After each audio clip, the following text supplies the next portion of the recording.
encontrá-los nesse sábado. Já estivemos juntos no culto de adoração e agora na recapitulação do estudo da lição, uma lição histórica, porque pela primeira vez na história da igreja nós estudamos de maneira mais detalhada a obra educacional implantada por Deus para a salvação do homem. Pastor, estava olhando aqui sobre os autores, são colegas da área da educação, não é isso? Você podia falar um pouquinho mais para a gente sobre isso? Parece que a igreja adventista, nem todos sabem, né? Tem um impacto bem grande na educação no mundo. Seria bom alguns dados sobre isso, já que o tema é educação, isso está com a gente? Sim, nós temos autores da lição da Escola Sabatina, que são educadores, desenvolvem a obra educacional em vários lugares do mundo. Nós temos hoje mais de 2 milhões de alunos matriculados em todo o planeta Terra, em mais de 7 mil unidades escolares, e tem sido uma bênção para a igreja ter esse braço forte que auxilia na formação de meninos e meninas, também de estudantes no ensino superior, para o preparo para essa vida, para a cidadania desse mundo, mas também para a vida eterna, que é a grande razão da existência da Escola dos Profetas e do sistema educacional adventista durante esse período final da história do mundo. Muito bom. Palavras do pastor Enilson Hertal, que é o nosso líder de educação, família, liberdade religiosa para 3 estados, o Pará, Maranhão e o Amapá. Obrigado, viu, pastor, por aceitar o convite. O nosso tema da semana é bem interessante, falar da família. Então tem tudo a ver, educação e família, não é? Então nós vamos fazer uma oração para começar o nosso tema, lembrando que você pode participar com a gente já tem várias pessoas aqui conectadas, mandando a sua mensagem. Eu queria ler alguns nomes antes da oração. A Conce Gomes, a Andresa, o Pedro, que está lá de São Luís, no Maranhão. Bem-vindo, Pedro. Deus abençoe aí os amigos maranhenses. A Jéssica Alves, de Carpina, Pernambuco. Que bom, um pouco mais distante. A Maria Raimunda. A Ivanise, lá de Teresina, Piauí. A igreja de 3 andares. Seja bem-vinda. Sempre conosco, conectada também. Temos aqui a Selma, a Jaqueline Silva, a Marzila Valente, a Kelis Bezerra, a Wanda Soares, a Cássia. Inclusive, pastor, muitas dessas pessoas aqui estão agradecendo pela mensagem de logo agora que foi apresentada aí sobre a imagem, somos imagem.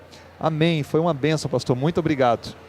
Vamos então orar, lembrando que você pode enviar aqui a sua pergunta, o seu comentário pelo nosso chat, e a gente vai estar lendo aqui a sua participação e interagindo com você. Então não deixe de se inscrever também nesse canal para ajudar a promover na sua rede social este canal da nossa pregação bíblica constante aqui para alcançar mais pessoas. Vamos orar então? Se puder fechar os olhos. Senhor, muito obrigado por esse momento. Nós vamos agora juntos recapitular um tema muito extraordinário, a família, conforme o teu ideal, desde o início na criação. Esteja com a gente, que o pastor Hertal possa ser um instrumento em tuas mãos agora para comentários, e que as pessoas possam se sentir então motivadas a participar, e temos assim um crescimento, não apenas um conhecimento de definições filosóficas e teóricas, mas em tomada de atitudes que nos levem a viver a essência do que é ser tua família, e temos uma família guiada e dirigida por ti. Muito obrigado, oramos em nome de Jesus. Amém. Bom, pastor, vamos começar então com o nosso tema, né? O título que dá origem ao nosso tema está lá em Provérbios, capítulo 1, verso 8. Aliás, o livro de Provérbios é um livro de conselhos, né? É fruto de sabedoria divina, não é? E aí diz no capítulo 1, verso 8: Filho meu, ouve o ensino de teu pai e não deixes a instrução de tua mãe. Pastor, família, o que é família? Pastor, eu tive o privilégio de gravar o estudo dessa lição dessa semana para todos os educadores do Brasil. Como o tema é educação, então a divisão sul-americana escolheu uma união a cada semana para fazer a recapitulação da lição, tanto para os países hispanos quanto para o Brasil. E aí eu perguntei para os meus colegas, colaboradores, para que tentassem definir em uma palavra o que seria família. E vieram muitas respostas interessantes. A resposta mais presente foi base. Outros disseram segurança, outros disseram acolhimento. E é interessante nós notarmos que muito embora Satanás tenha atacado ao longo dos séculos a família, porque se ele vence a família, ele vence a batalha, nós ainda temos entre nós a grande massa descrevendo a família com expressões muito salutares, né? Muito graciosas, muito carinhosas. Isso mostra que, pela graça de Deus, a família, apesar dos desafios, ainda continua vencendo. Amém. Inclusive, se você quiser definir com uma palavra o que é família para você, coloca no nosso chat, a gente vai ler. Quem sabe a gente possa ter novas abordagens aí ou percepções do que é ser família. Bom, a nossa lição ela inicia, pastor, falando um pouquinho justamente de que o ambiente da família, o ambiente do lar, deve ser tido como ambiente escolar. E é interessante isso porque na pandemia foi desmistificado um conceito. Sala de aula é aquele ambiente de um prédio externo, não é? Então, sala de aula tornou sala, banheiro, quarto, ambiente de jantar, mesa, banco, parque, praça, aonde a pessoa estava, ela podia se conectar, ela está assistindo aula. Então a sala de aula se tornou um ambiente múltiplo. E agora olhando para a família, pastor, teria outro ambiente melhor, mais apropriado para se de fato ter uma educação correta, se não a família? Não existe outro. E voltando ao assunto de pandemia, eu creio que ela expôs muitas realidades. E algumas delas são realidades infelizes. Nós vimos, claro, que hoje as coisas se acomodaram, né? As famílias já estão mais tranquilas, as aulas estão voltando, muitos pais ainda têm preferido manter os seus filhos em casa por questões de segurança, mas no começo foi desesperador, porque muitos pais não sabiam o que fazer com seus filhos em casa. E como no Brasil tudo vira piada, né?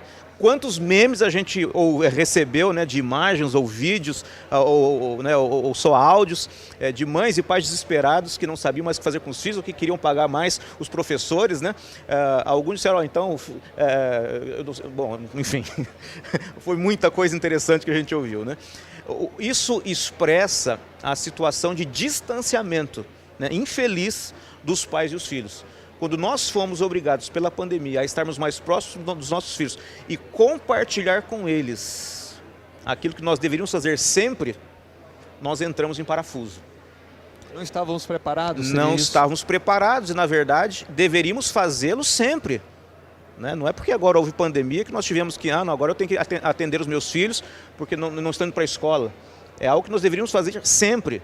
Então, se houve, né, alguma benesse da pandemia, foi o fato de que obrigatoriamente nós precisamos voltar às raízes, né, e oferecer para os nossos filhos muito mais do que vínhamos oferecendo anteriormente. O que prova que, infelizmente, né, eu, você e creio que todos nós, de certa forma, em maior ou menor grau, terceirizamos a educação dos nossos filhos. Isso é um grande desafio.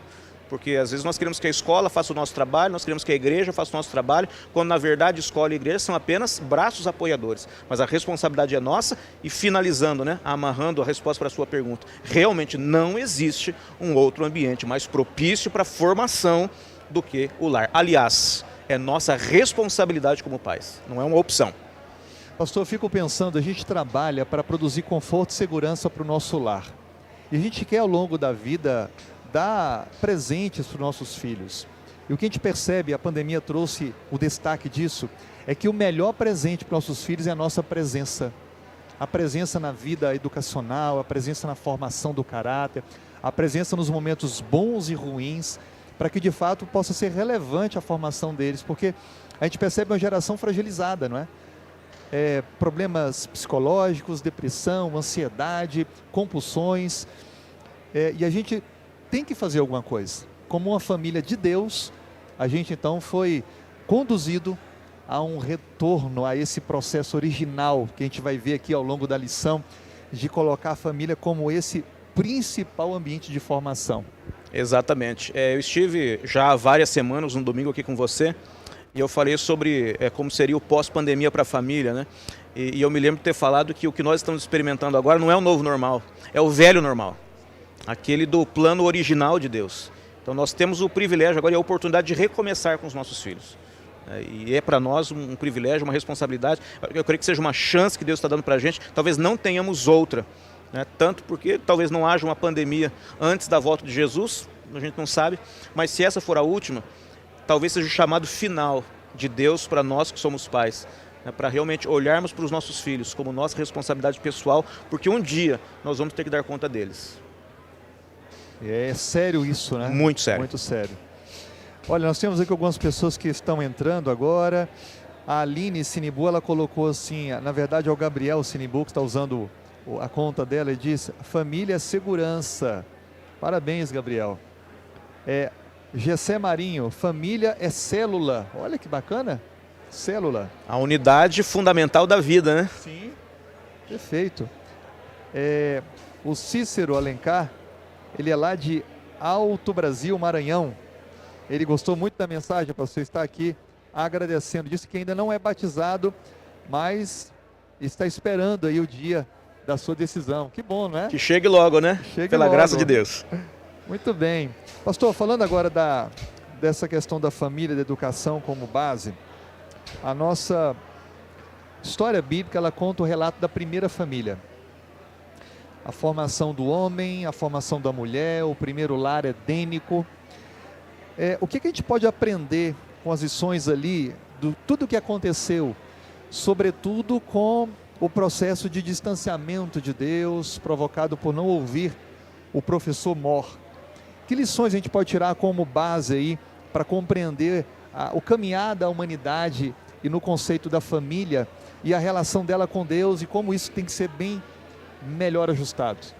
Eu penso que do Éden nós extraímos duas realidades diametralmente opostas, inversamente proporcionais. A primeira é de um ambiente perfeito, de 2 alunos apenas em uma escola, em que quando o sinal tocava no final do dia, vinha o professor pessoalmente para ministrar as suas aulas, e o professor era o próprio Deus. Eu perguntei para um dos nossos participantes lá da gravação da lição da Escola Sabatina, como você imagina que deve ter sido o conteúdo programático de Deus no Éden. Eu fico imaginando, né? Eu sou biólogo de formação também, então eu fico imaginando Deus dando aulas de biologia celular sem a necessidade de microscópio. Eu imagino Deus, né, fazendo um zoom assim, ó, né, e mostrando a célula, né, que um dos nossos colegas que estão participando, mostrando a funcionalidade, né, daquilo que é a unidade fundamental da vida. Eu imagino Deus, né, talvez olhando para os astros e ministrando conteúdos maravilhosos, né, e trazendo, né, imagens. Não sei se existe mais do que 3D, talvez 4D ou 5D, não sabemos quantas dimensões ainda existem desconhecidas, né? Imagina o privilégio desse casal, né? De terem esse professor, o próprio Deus, o Criador, né? Porque hoje nós temos criaturas ensinando criaturas. Eu falei no momento da manhã, né, a diferença que há entre Criador e criatura. Eles foram os únicos privilegiados.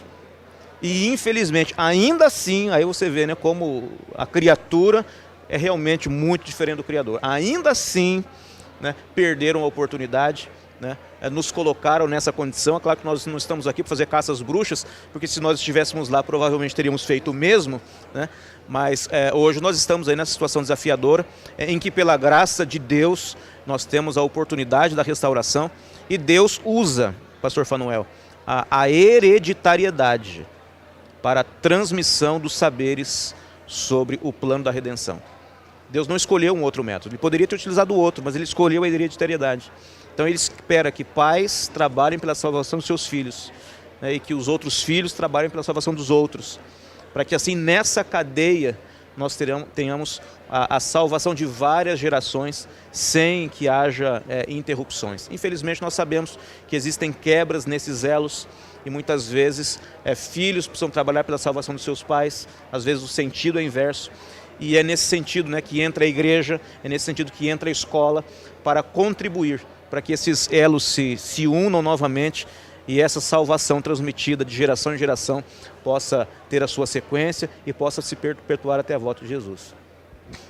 Aqui falando da primeira família, pastor, como o senhor bem citou, houve um processo de erro, né, desobediência, e houve o processo de queda. Como você falou, acabou transmitindo para gerações seguintes, né? O primeiro casal viu na sua própria descendência os resultados cruéis do pecado, a morte, o irmão com ciúme, com inveja, matando o outro irmão. A morte chegou realmente até a humanidade, né? Eva e Adão talvez não imaginassem que seria tão rápido e tão cruel o efeito do pecado, né? Desde a sua expulsão, nós tivemos então ali a primeira expulsão de uma escola da história, né? Adão e Eva foram expulsos. A escola inteira foi expulsa. A escola toda foi expulsa. Deus teve então que tomar aqueles espaços. Olha, não é possível o homem agora, na desobediência, viver eternamente. É preciso agora limitar a sua existência e ele entender que só há vida eterna em mim e comigo. E aí, pastor, que a gente percebe que vai iniciar o processo de educação de Deus, que antes era, como o senhor bem diz, mostrar o universo, a dimensão do universo, a vida, a complexidade da vida. Agora, a educação de Deus, ela muda de figura. Ela tem mais o aspecto de conduzir o homem à redenção, à volta daquela imagem que foi ofuscada, que foi ferida pela desobediência. É assim mesmo? É isso mesmo. Muda o foco. Agora a restauração passa a ser o objetivo principal. E é interessante como Ellen White afirma nos seus escritos que a educação é o único meio pelo qual o homem pode ser restaurado à imagem de Deus. Então perceba, né, como família e educação são conceitos imbricados e é impossível nós pensarmos em uma sem a outra. Educação e família fazem parte de um mesmo bloco, poderiam inclusive ser sinônimos. Pastor, o que é mais fácil na sua opinião, construir ou reconstruir? Pastor, olha, fazer reforma é um grande desafio, né? É um grande desafio fazer reforma. Nós temos aqui o projeto de restauração completa aqui do Instituto Adventista Grão-Pará, estou dando spoiler, viu? E nós não sabemos ainda se vamos construir uma nova escola ou se vamos reformar. Me parece que construir é muito mais simples, evita os puxadinhos, né? Os remendos, aquelas marcas da construção antiga que a gente não gostaria que ficassem. Quando a gente tem uma construção, a gente faz como está no projeto. Então, quanto menos, né, nós tivermos que retocar essa família que Deus nos deu, ou seja, quanto menos nós pisarmos na bola, né, quanto menos a gente depreciar esse imóvel chamado família, tanto melhor será. Porque realmente construir é melhor do que reformar. É claro que todos nós precisamos de reavivamento e reforma, porque infelizmente, né, a nossa família e nós como seres humanos vamos avariando com o tempo. Mas o princípio é o da santificação, né? Em nos tornarmos cada vez mais dependentes e semelhantes a Cristo, e à medida que vamos caminhando, também vamos errando menos. Jamais deixaremos de errar, porque senão seria uma teologia do perfeccionismo, né? Mas errando menos, e quanto menos nós errarmos, tanto menos remendos precisaremos fazer, e a construção vai ficar mais bonita. Eu perguntei isso, pastor, porque eu já passei por reformas nos lugares que eu morei e é um transtorno, não é? Você, por exemplo, reformar um banheiro, trocar a instalação, começou a dar infiltração, você não pode usar o banheiro e entra e sai a pessoa que está reformando e suja tudo, é constrangedor. Então, isso demanda sacrifício, esforço, perseverança, mas depois que fica pronto, muda totalmente. Aqueles transtornos que você tinha, agora já não tem. Por isso que eu comentei, porque eu creio que nós todos temos que estar em constante reforma. E por mais duras que elas sejam, difíceis, elas têm os seus benefícios. Então demanda sacrifício, perseverança, para que a família possa retomar essa guia divina, esse padrão ideal de Deus. Porque não há como isso acontecer naturalmente, né, pastor? Alguma família fica deixando dias passarem, semanas e meses e sem tomar uma decisão, uma atitude. Então eu creio que esse momento da nossa reflexão ele veio para oportunizar essa tomada de decisão para que possamos conduzir de fato a família ao ideal divino.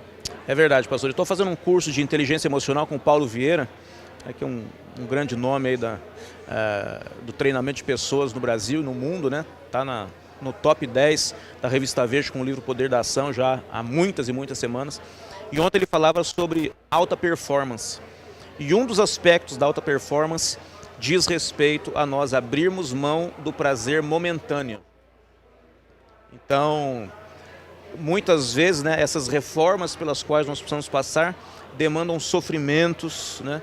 E você usou alguns adjetivos aí, né, alguns substantivos para definir o que é reforma: constrangimento, sofrimento, enfim. Tudo isso realmente acontece quando nós precisamos passar por uma reforma em um relacionamento, né? Mas se nós abrirmos mão do bem-estar momentâneo e passarmos por esse processo doloroso, o que veremos à frente é muito maior e muito melhor do que nós teríamos se simplesmente tivéssemos, né? Nós vamos maquiar a situação, vamos sorrir aqui, né? Com um sorriso de cera, vamos fazer de conta que está tudo bem. O que a gente vai ver lá na frente, depois de muito sofrimento, depois da lapidação do nosso caráter, né? Nesse processo de reformação, é muito mais recompensador. Amém, é verdade, pastor. Olha, mais participação aqui no nosso chat, obrigado. A Cláudia Moura, família é nosso porto seguro, é onde podemos estar certos de que, a despeito de qualquer tempestade, nós encontraremos segurança e paz. Obrigado, Cláudia. A Kelly Velasco, família é porto seguro, parece que essa expressão está repetindo aqui, né? Evaldo Lobo, obrigado, irmão Evaldo, pela participação. Família, relacionamento. Francisco Dias, devemos amar a Deus de todo o coração e ensinar os filhos no caminho em que devem andar. O T de Jesus, ele colocou, agradeço a oportunidade e peço oração por algumas pessoas, ele coloca vários nomes aqui, vamos estar orando também pelos seus amigos aqui. A Rai Chaves, família é a base de tudo e nela que aprendemos e revelamos como é um relacionamento saudável com o nosso Deus, amém. A Aparecida de Fátima Paz, nosso lar para ser um pedaço do céu é ensinar o significado da obediência, ensinar o amor e a união. Aonde há obediência, tudo caminha bem, amém. A Aparecida também coloca que construir é fácil, reconstruir não é fácil, e se não fizer bem, não fica bem feito, não fica perfeito. Como assim também a nossa vida com Deus, que tem que ser perfeita, e a nossa luta tem que ser diária. Ela disse tudo, né, pastor? Já percebeu que tem reformas que ficam piores do que antes? É verdade. Não pensaram direito em alguma circunstância e depois que termina, rapaz, não ficou como a gente esperava, ou então trouxe uma estética, mas problemas funcionais. Então, pastor, fazer a reforma é importante, mas fazer da forma correta é mais importante, não é assim? Com certeza, e tudo demanda planejamento na vida, inclusive reconstrução de relacionamentos. Às vezes a gente tem, vamos tentar de novo, a gente não tá, vamos tentar de novo, mas aí recomeça afobado, né? Sem sentar, sem planejar, sem estabelecer metas para o futuro, né? Sem estabelecer tempo de dedicação, né? Ou para o cônjuge, ou para os filhos. Quando nós não fazemos isso, ou continuamos como estávamos, ou como disse Jeremias certa vez, dirigindo-se para as autoridades religiosas da época do pré-cativeiro babilônico: curam superficialmente a ferida do meu povo. Muitas vezes o que nós estamos imaginando que é uma reforma, né, porque já está criando uma casquinha na ferida, é algo que só é exterior, porque lá embaixo a infecção continua. Se você tirar a casquinha, sai pus. Então, para nós curarmos a ferida, tem que ter todos os procedimentos, né, necessários para que as coisas fiquem bem. Porque quando uma infecção ela fica por baixo, né, da superfície, me parece que o risco é ainda maior. Isso é muito profundo, né, pastor? Poxa, eu fiquei pensando aqui que hoje, de certa forma, as pessoas elas não querem estar na rede social apresentando suas falhas e lutas, ok. Só que muitas vezes somos impulsionados pela sociedade a sempre querer aparentar só positividade das circunstâncias da vida, quando na verdade, lá no interior, por trás daquele sorriso planejado para a foto ou para o vídeo, está ali uma vida destruída, um relacionamento aos pedaços, né? Então a gente tem que se retornar, se voltar para Deus e buscar nele, né, as bases para reconstruir, para reformar da maneira certa, com a persistência, a perseverança, como o senhor disse aí, definindo termos desse recomeço, princípios e colocando metas ali que podem ser progressivamente alcançadas, né? E esse negócio de aparência é uma coisa sinistra, né? A palavra é pesada, mas é isso mesmo. Eu me lembro que há alguns anos eu estava no hall do prédio que eu morava, lá em Cuiabá, cidade quente, né? Tá fazendo 46, 47 graus essa semana com essa onda de calor. O pessoal lá tá fritando ovo na esquina, né? No chão.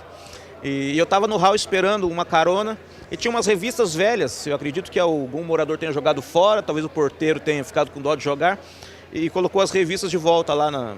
De volta não, ele colocou lá na mesinha de recepção, não tinha nada. E eu me deparei com uma revista Caras de 6 meses antes. E me chamou a atenção a capa da revista e eu comecei a folhear a revista para ver a matéria da capa. Era uma artista chamada Cibele Dorsa. E aí eu olhei para a matéria, eu já sabia o que tinha acontecido com ela 6 meses depois. E estava lá, né, cheia de planos, feliz com os filhos, numa entrevista em Orlando, nos Estados Unidos, sorridente, linda, né, enfim, tudo maravilhoso, né, como normalmente as capas das revistas de artistas demonstram pra gente. Muitas vezes nós nos enganamos, né, e daí queremos ser felizes tais quais eles, e aí quando algumas coisas acontecem nós percebemos, bom, não era bem assim. E por que me chamou a atenção a capa da revista? Ela parecia tão feliz, mas 6 meses depois, ela havia pulado do 7º andar do apartamento porque havia brigado com o namorado. Olha que coisa tremenda, né? Então, ele suicida primeiro, pula do apartamento, ela entra em desespero porque ela havia provocado a briga e semanas depois ela faz exatamente a mesma coisa. E deixa uma mensagem no Twitter cheia de erros ortográficos, né? Deixou filhos, porque já não conseguia mais viver naquelas circunstâncias. Então, eis o grande problema associado às aparências. Então, as aparências realmente enganam. Então, se nós queremos ter uma caminhada com Cristo, relacionamentos saudáveis, é melhor nós assumirmos as dificuldades que enfrentamos para poder trabalhar diante da superação. E muitas vezes profissionais são necessários. Hoje é o Dia Mundial da Saúde Mental, então fica a dica, né? Que muitas vezes nós cristãos não temos preconceito nenhum com os médicos, né? Se dói a barriga, a gente corre para o médico, mas se dói a alma, nós queremos resolver o problema sozinhos. Deus colocou no mundo, né, tanto profissionais da saúde física quanto profissionais da saúde mental. E encontrando bons profissionais, né, cristãos que têm o foco com o divino, eles podem certamente nos ajudar a resolver problemas irreversíveis se nós trabalhássemos sozinhos. Então, pastor, fica claro que não é questão de recurso financeiro, popularidade, de padrão de vida.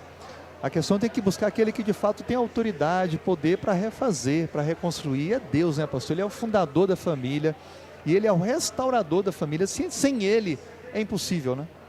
Exatamente. Não existe dinheiro que pague uma família feliz. Você não pode pagar o ingresso de uma família feliz, né? Prova disso é a família de Jesus, né?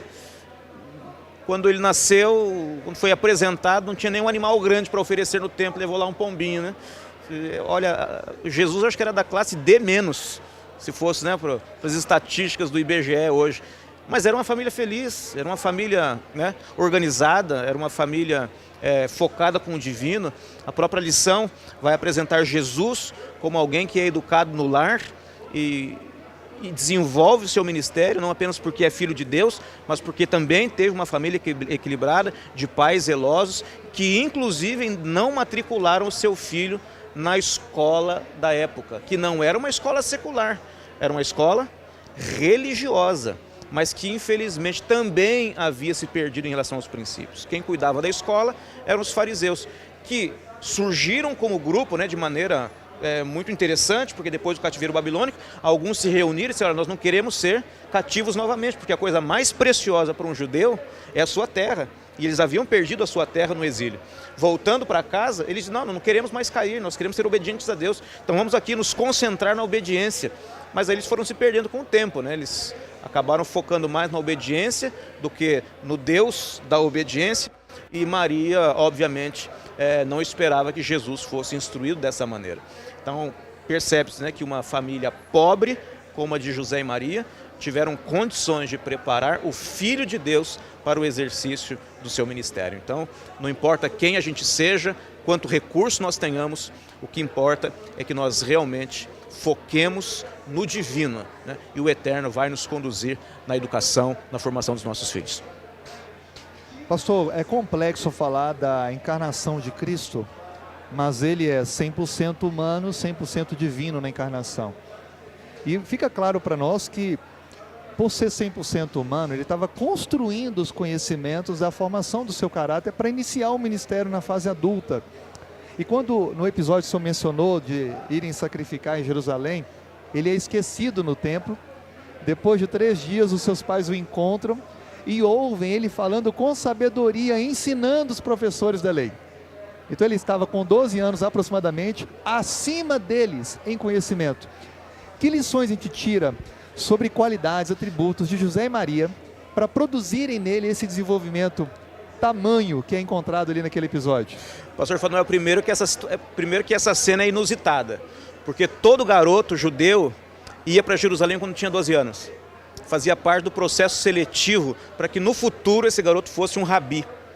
Hoje nós queremos que os nossos filhos tenham uma profissão rentável, porque é a sociedade capitalista. Mas em uma comunidade teocêntrica, os pais sonhavam que seus filhos fossem rabis, os filhos meninos, né? Como Maria não escolheu para Jesus essa carreira, né, de rabi, ele seria chamado de mestre, mas sem ter da titulação acadêmica. Então Jesus era chamado de mestre, mas o título dele não era reconhecido pelo MEC, né? Não era. Por isso que Jesus tinha que procurar discípulos, e não eram as pessoas que o procuravam para serem discipuladas por ele. Tem essa diferença, porque os candidatos a discípulos procuravam mestres, né, que poderiam adotá-los, né, ou não, credenciados. Jesus, obviamente, não teria ninguém que o procuraria, porque nenhum pai gostaria que seu filho se matriculasse, né, com um mestre sem titulação, porque ele também não teria o seu título reconhecido, né? Então, o que é que Jesus está fazendo lá, né? Então, você imagina, você vê que Jesus realmente é um humaninho. Se os amiguinhos foram para Jerusalém, ele também foi. Ele foi para cumprir a tradição. Mas enquanto os meninos amiguinhos dele foram fazer a prova, eu imagino José e Maria dizer: olha, você só veio porque todo mundo veio, mas você não vai fazer a prova porque você nem, né, vai se matricular na escola. Se você passar no teste, você não vai ficar. Eu imagino, né, Jesus meio travesso, né? Quando José e Maria se viram um pouquinho, ele vai atrás dos amigos e também vai para a sala de prova. E talvez seja esse realmente o contexto do que aconteceu, né? E daqui a pouco José e Maria procuram Jesus, não encontram, e onde é que vão encontrar? Na sala de prova. Só que ao invés de estar sendo sabatinado, ele estava sabatinando. Aí você imagina, né? Um garoto com 12 anos precisava dominar o Pentateuco. Aí na próxima seletiva ele tinha que dominar todo o Antigo Testamento, que era a Bíblia da época. Agora imagina, né, um garoto de 12 anos dominando muito mais do que os doutores que tinham, né, que eram dotados, aos olhos da comunidade, de todo o saber. Então imagina, né, a dotação dessa mulher. E naquela época mulheres não estudavam, então Maria provavelmente nem sabia ler, né? José também era um homem simples, porque o que acontecia? Quando um garoto era reprovado no teste, a sentença era que ele fosse seguir a profissão do pai. Então, se José não era um rabi e ele era um carpinteiro, já sabemos o que aconteceu com ele. Ele reprovou no teste e com certeza o pai dele era um carpinteiro. Então ele também não tinha cultura. Agora, de onde é que vem tanto saber, né? Se Jesus não usou o aplicativo da divindade, embora estivesse instalado, de onde veio tanto saber? Olha como homens e mulheres, né, que estão comprometidos com o Senhor, não precisam da formação acadêmica para terem o conhecimento necessário para a salvação. E foi isso que José e Maria transferiram para Jesus hereditariamente, conforme o propósito divino. Isso mostra, pastor, que apesar de imperfeições e limitações, um pai e uma mãe nas mãos de Deus pode fazer tudo o que é necessário pelos seus filhos na formação do seu caráter, na restauração da imagem de Deus na vida deles, na construção de uma vida vitoriosa de amor, fidelidade a Cristo, né? Então, isso acho que é um bálsamo para nós, que vivemos um mundo de tanta influência, de tantas cobranças, mas ali, no cantinho da casa, na família, no cotidiano, vão sendo construídos tijolinhos que vão formar um caráter forte, sólido, para enfrentar as intempéries da vida, né? Pais e mães piedosos são invencíveis diante das tentações. Invencíveis. Mas por que tantos filhos se perdem? É porque nós também nos perdemos nessa busca pela invencibilidade. Ontem, no mesmo curso que eu estou fazendo, o professor pediu para a gente fazer uma análise do quanto nós esperamos crescer na vida e o quanto nós queremos contribuir com as pessoas, né? Então há uma razão muito íntima, né, entre crescer e contribuir ao mesmo tempo. Parece que é a mesma teologia de Cristo, né? É crescer para poder compartilhar. E ali ele apresenta, né, um quadrante de pessoas que se acostumou a viver pendurado no outro. E às vezes nós permitimos que os nossos filhos se pendurem em nós. E aí nós damos tudo o que eles querem, fazemos tudo o que eles querem, né? Quando eles precisam desenvolver autonomia, nós não permitimos porque somos protetores, nos perdemos desse foco de verdadeira piedade, porque a verdadeira piedade também dá autonomia, também dá responsabilidades, né? Não permite que o garoto, né, se transforme em uma criatura parasita, né? E aí nós vemos muitas vezes, né, nesse contexto, por excesso de cuidados, que na verdade não são cuidados, filhos se perdendo. Então, quando nós nos preparamos para serem esses pais piedosos conforme o propósito de Deus, e isso não demanda inspiração, isso demanda estudo. Porque nós nos preparamos por vários anos para a nossa profissão e alguns nunca param de estudar por exercício da sua profissão. Mas o quanto nós nos preparamos para ser pais. E aí queremos que os nossos filhos sejam homens de bem, né? José e Maria procuravam na fonte. O quanto nós procuramos na fonte para realmente contribuirmos para que os nossos filhos sejam aquilo que Deus espera que eles sejam, né? Então, pais piedosos no contexto da vontade de Deus são invencíveis. Nós perdemos, os nossos filhos perdem quando a gente se perde nesse contexto. Nossa, obrigado pelos comentários, pastor. Pastor, a comunicação ela é multiforme. E para uma educação de sucesso, é necessário uma ótima comunicação. Em que aspectos a nossa comunicação ela pode ser aperfeiçoada para que os relacionamentos dentro de casa, na família, possam produzir os resultados esperados? Sobretudo, estamos falando aqui de uma família cristã que espera que seus filhos e descendentes possam se manter conectados com Deus. Educação e comunicação são intimamente ligados, como você já disse, e comunicação é um desafio, porque não depende só do que eu falo, depende de como você ouve e o que você entende acerca do que eu disse. Se esse ciclo não se completa, nada feito, a comunicação não aconteceu e a aprendizagem também não. E são vários passos nesse intervalo, é o que eu penso que vou dizer e o que eu realmente digo, que às vezes o que eu digo não é o que eu pensei. Depois é o que chega para você, é o que você pensa que eu disse, é o que você entende o que eu disse e o que você conta para o outro acerca do que você pensa que eu disse. Olha, que complexidade, né? Se algum desses passos se quebra, a comunicação não se deu e a educação também não se deu. E aí nós vamos para um problema. Nós vivemos hoje numa renovação de gerações que tem um intervalo cada vez mais curto, né? No passado, as gerações mudavam a cada geração de nascimento. Hoje nós chamamos gerações sociológicas. Eu falei quase 2 horas sobre novas gerações para os estudantes de teologia, lá da nossa Faculdade de Adventistas da Amazônia essa semana, e apresentava para eles exatamente a problemática da comunicação entre gerações. Porque como novas gerações vão surgindo muito rapidamente, talvez não haja apenas uma geração de intervalo entre mim e o meu filho. Talvez haja 2. Se eu tenho 2 filhos, um mais novo e um mais velho, talvez eles estejam em gerações diferentes. E cada uma tem as suas peculiaridades. E muitas vezes nós queremos educar os nossos filhos, não como eles veem o mundo, mas como os nossos pais viam o mundo. Porque a tendência é que nós repitamos o que os nossos pais fizeram. E a comunicação da geração atrás de mim não vai ser eficiente com a relação, com a comunicação, né, com o relacionamento com essa geração que está vindo depois. Então, volto a dizer, né, de novo, demanda estudo. Saber como é que a cabeça desses meninos funciona, para que nós cheguemos até eles no nível deles. É o que Jesus fazia. Jesus não apresentava teses doutorais teológicas, porque ele tratava com gente simples. Talvez o apelido dele fosse o mestre dos maltrapilhos, como dizia o Brennan Manning, o mestre dos maltrapilhos. Se Jesus falasse, né, como um doutor para essa gente simples, elas jamais teriam acesso ao conhecimento que precisavam. Jesus descia ao nível delas e falava face to face, né?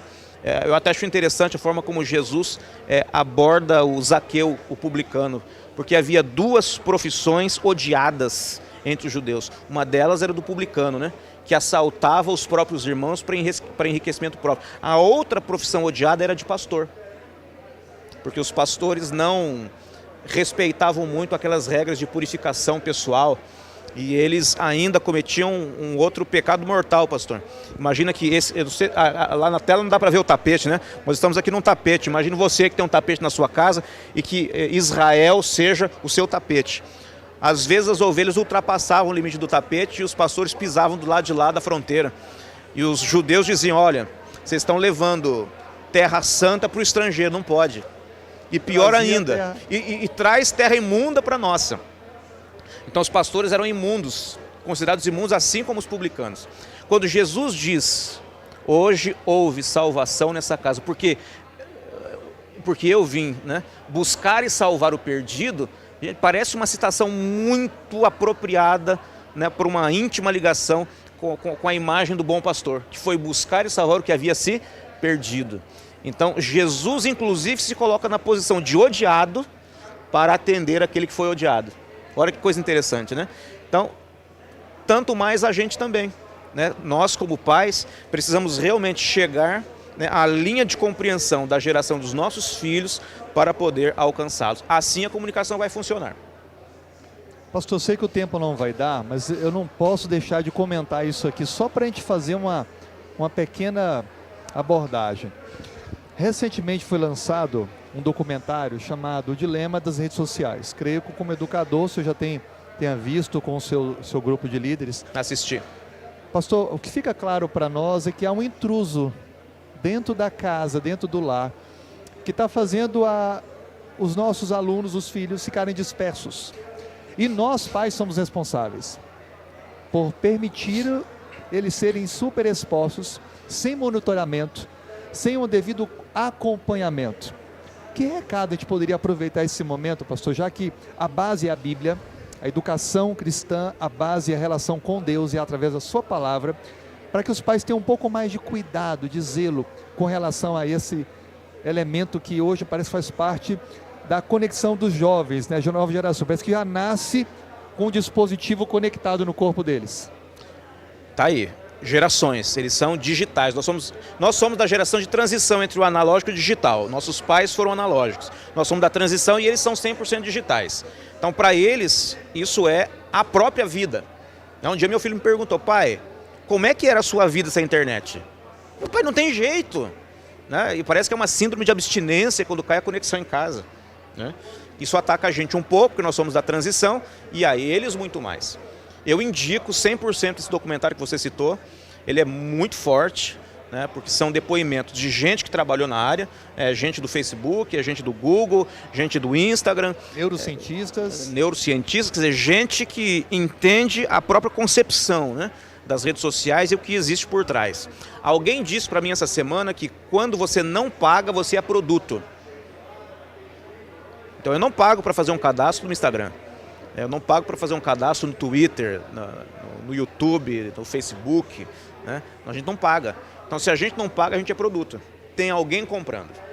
E é legal ver no documentário, né, como existem lá dois serizinhos, né, se preparando lá para te atacar, né? Então se você está muito tempo sem acessar, ele vai te colocar, né, um chamado, uma mensagem de alguém que vai chamar a sua atenção, primeiro de uma coisa conhecida, para depois te oferecer alguma coisa, porque quem está pagando, né, para você ter a sua conta de graça, quer receber alguma coisa em troca.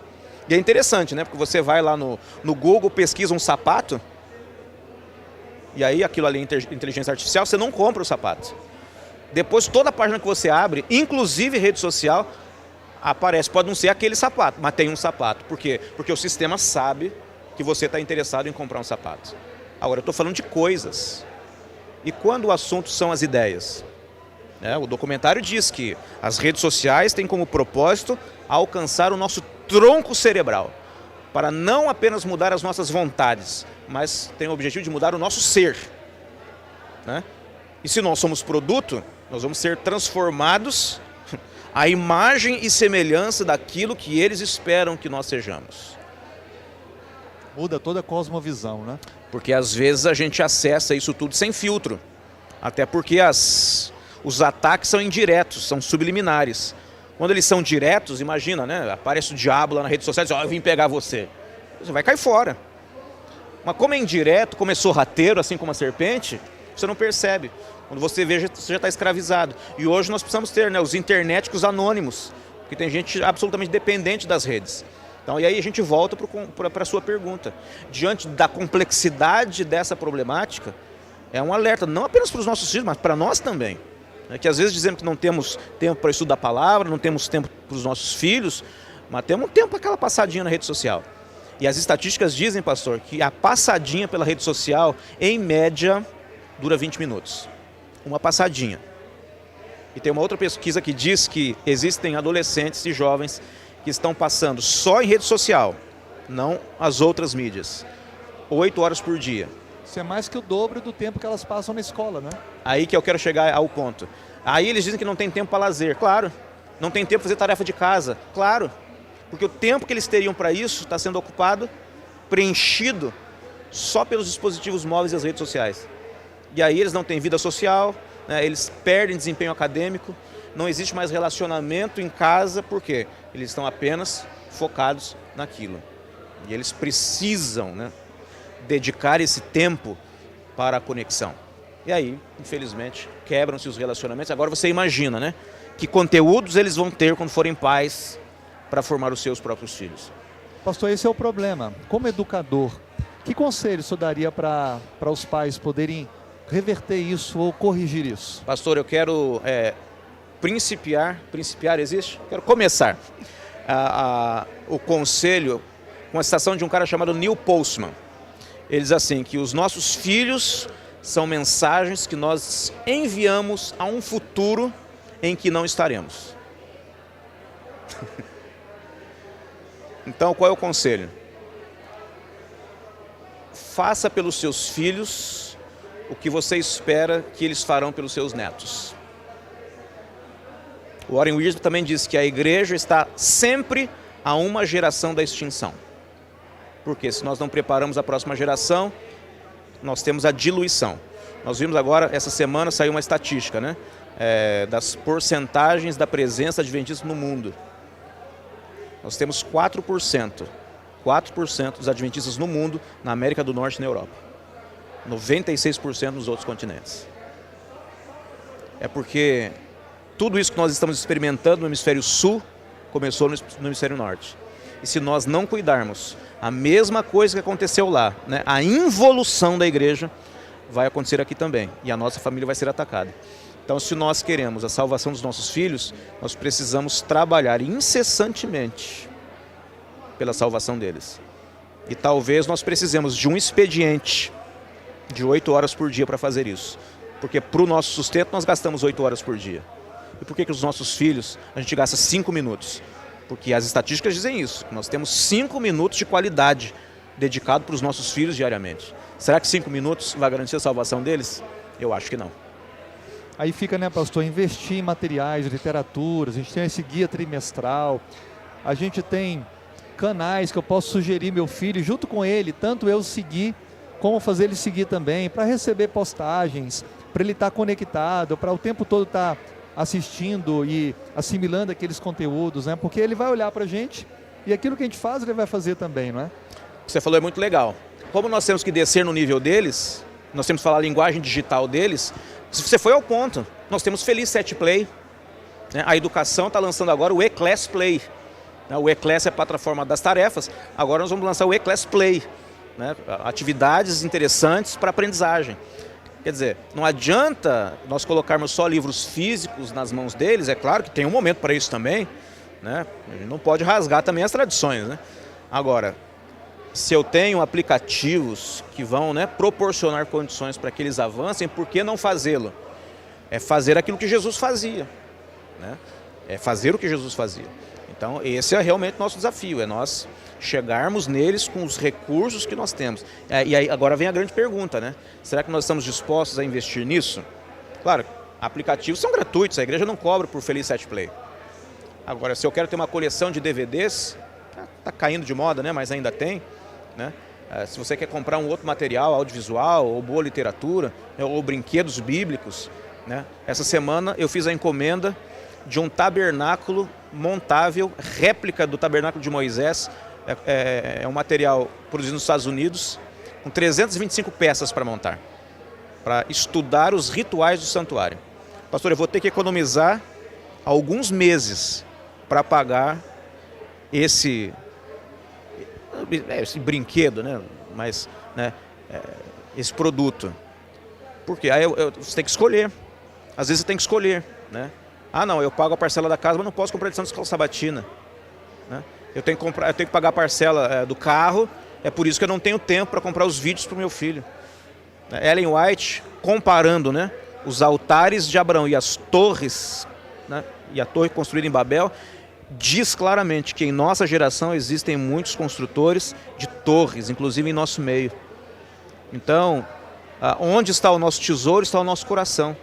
Não estou aqui fazendo apologia à pobreza. Deus quer que nós vivamos e vivamos bem. Nós acabamos de investir nos bancos. Deus quer que nós vivamos bem. Né? E acredito, sinceramente, que as transmissões também vão ficar melhores, né, com os novos equipamentos que vão ser comprados. Tudo isso está certíssimo. Mas os investimentos que nós fazemos na nossa casa não podem suplantar aos investimentos em espiritualidade. Não em valor, mas em prioridade. Se eu tenho condições de investir em espiritualidade e também no conforto, ótimo. Mas se eu tiver que escolher, pastor, nós temos que escolher os altares primeiro. Porque senão nós estaremos perdidos. E o recado que nós vamos dar para os nossos filhos é o mesmo. Eles farão exatamente com os filhos deles o que nós fizemos.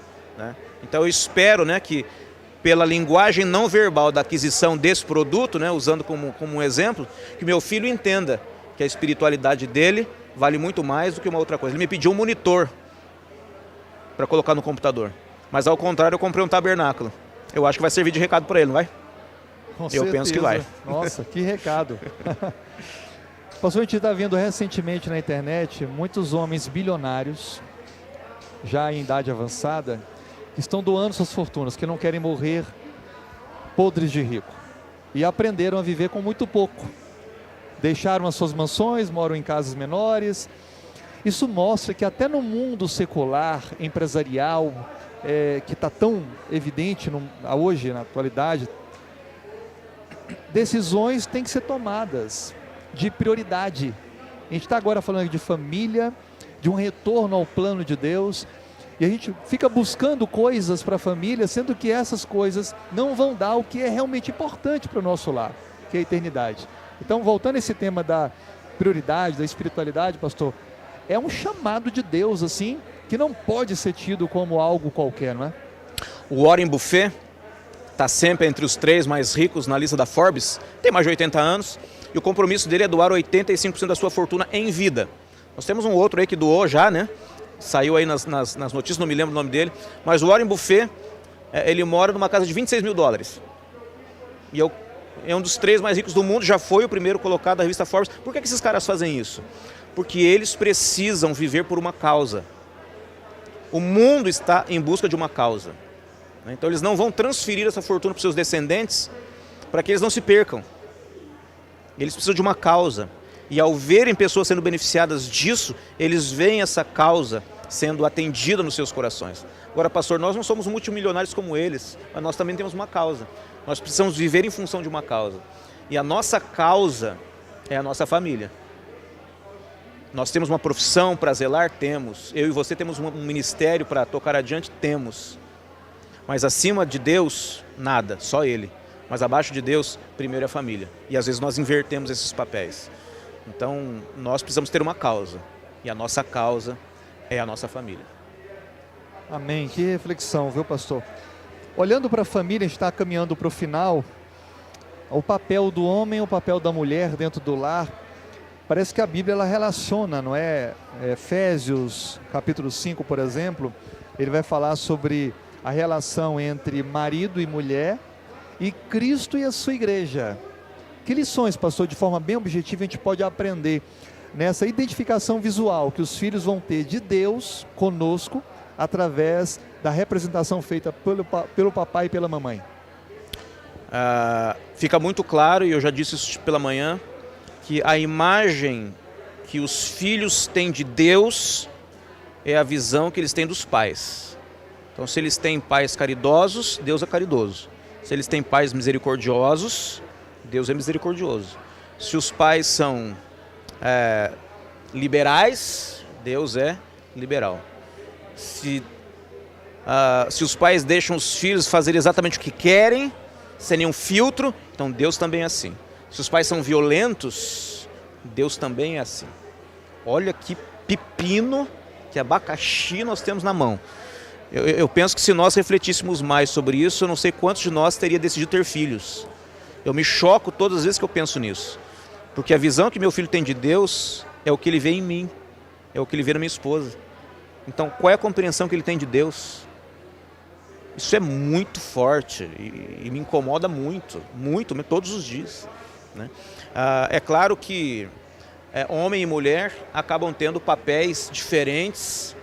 Claro que hoje se aproximam cada vez mais por conta, né, dos novos contextos, e a gente tem que cuidar muito, né, para não ter um discurso aqui machista ou feminista, né? Existem papéis que se invertem, né? Há muitos homens que cuidam da casa, esposas que vão trabalhar, e não há problema nenhum nisso. Agora, a nossa construção física, né, e emocional, ela é diferente, independentemente dos papéis que nós ocupamos na família. Os homens são mais efetividade e as mulheres são mais afetividade. Então eu creio que essas duas palavras podem nos nortear bastante em relação à formação dos nossos filhos, né? A efetividade é papel dos pais e a afetividade é papel da mãe. Claro, todos compartilham, né? Estou dizendo primordialmente, né? É claro que os pais têm que ser afetuosos e as mães têm que ser efetivas também, né? Mas são papéis interessantes que nós temos para desempenhar. E aí, pastor, é bom notar aqui e comentar que há lares que infelizmente não tem essa representação completa. São mães solteiras, ou pais viúvos ou solteiros. E pode ser que eles se sintam desesperados agora. Mas Deus, ele vai compensar um esforço dedicado e sincero de uma mãe ou de um pai para completar a educação integral que o seu filho precisa, não é, pastor? Eu me lembro de uma vez, pastor, que meu filho teve catapora. E por acaso minha esposa estava viajando e eu estava viajando com meu filho. E aí eu estava trabalhando longe, eu precisei levá-lo, a minha sogra vivia nessa mesma cidade. E aí ele ficou na casa da minha sogra, eu vim à noite para dormir. E como toda catapora, febre nos primeiros dias, né? E aí eu perdi boa parte das noites. Mas aí numa das noites ele não teve mais febre. Eu disse, filho, agora você vai dormir num outro quarto, porque papai precisa descansar. Eu já estava, acho que umas 2 ou 3 noites sem dormir direito. Falei, não, pai, eu não quero ir. Não, você vai. Não, vai sim. Aí foi meio, né, atravessado. E lá pelas tantas da madrugada ele acordou. E veio, me cutucou e disse, pai, você está acordado? Eu falei, agora tô, né? Ele era pequenininho. Ele disse, pai, eu tô com medo. Eu disse, filho, isso não é hora de ter medo, isso é hora de dormir. A casa está fechada, está tudo protegido, está todo mundo dormindo, volta para a cama. Eu disse, pai, eu tô com medo. Eu falei, filho, por favor, vá dormir. Ele disse, pai, então me dá um abraço. Eu falei, tá bom, então vem aqui. E aí quando eu abracei, febre, mais alto que nos outros dias. E aí eu saí correndo, feito um doido, né? Joguei água gelada no menino, antitérmico, eu não sei nem se é assim direito que trata a febre, né? Era pai de primeira viagem, para resolver o problema. E mais uma noite sem dormir. Pergunta para o meu filho a essa altura se é bom ter um pai. Se é bom nós termos um pai assim, imagina como é bom nós termos um pai no céu.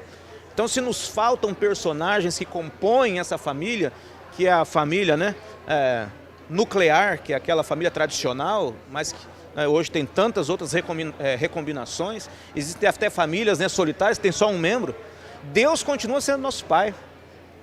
E ele é o pai que nunca erra. Então, se existe um personagem que não pode faltar de jeito nenhum, é o pai do céu. E ele sempre está presente. E nos momentos difíceis, a pergunta é sempre a mesma. Não é bom ter um pai? Amém, por isso, porque isso conforta, não é? Aquele que está numa condição que pode acabar se angustiando por não ter todos os agentes formativos, educadores dentro de casa, né? Pastor, para a gente concluir, obrigado, foi muito dinâmica a nossa lição. O nosso guia de estudos, ele propõe que a gente apenas mencione aqui a base do ideal de Deus. E no livro de Deuteronômio, capítulo 6, nós encontramos ali Deus definindo, né? Adorá-lo como único Senhor, amando de todo o coração, de toda a alma, de toda a tua força, e passando isso para os filhos, inculcando neles isso, assentado em casa, andando pelo caminho, ao deitar, ao levantar, e colocamos como sinal na mão, na fronte dos olhos e escrevendo nos umbrais da porta. E se precisar, pendura na roupa para não esquecer, né? Que lição a gente pode fechar o nosso tema de hoje com essa base aqui do amor a Deus na prática, na obediência, porque se questiona a obediência como se fosse um meio de se salvar, quando na verdade ela é um resultado e manutenção do que foi alcançado, a salvação. É uma atitude de gratidão, né? E o texto, que para mim é um dos mais lindos da Bíblia, especialmente quando se trata da família, ele mostra que educação não é algo segmentado. agora nós vamos para o momento educacional porque é hora do culto. Vamos para o momento educacional porque é hora da história. Não. Ele diz ao se deitar e ao se levantar. Então, educar é um estilo de vida, é ininterrupto. Tem os momentos especiais? Tem, mas a nossa vida educa mais do que o que nós fazemos. Então, educar é um estilo de vida, eu tenho certeza disso. Amém, pastor. Muito obrigado, sabe as palavras, que Deus continue abençoando o seu ministério, sua família, sua linda família. Amém, a sua também. Obrigado por estar aqui com a gente.